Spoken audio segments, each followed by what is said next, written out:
aquest episodi de pluges, aquest nou episodi de pluges, crec que té algunes preguntes per respondre.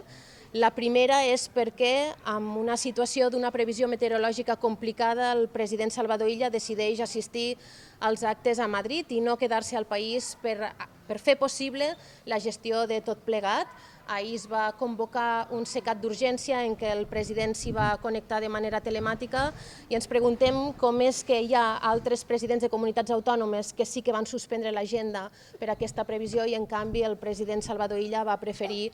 anar d'espectador a aquest acte per unir i servir Espanya, que és el que sempre ens manifesta.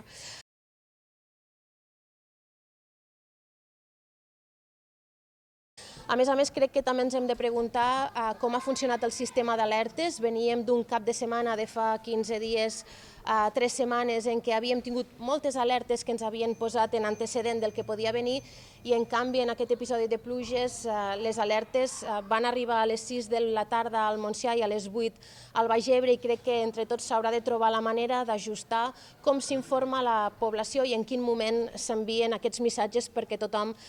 faci el que demanen les autoritats, sobretot no moure'ns. Aquest episodi de pluges no ha acabat i, per tant, des d'aquí també volem fer una alerta a la població, no abaixem la guàrdia perquè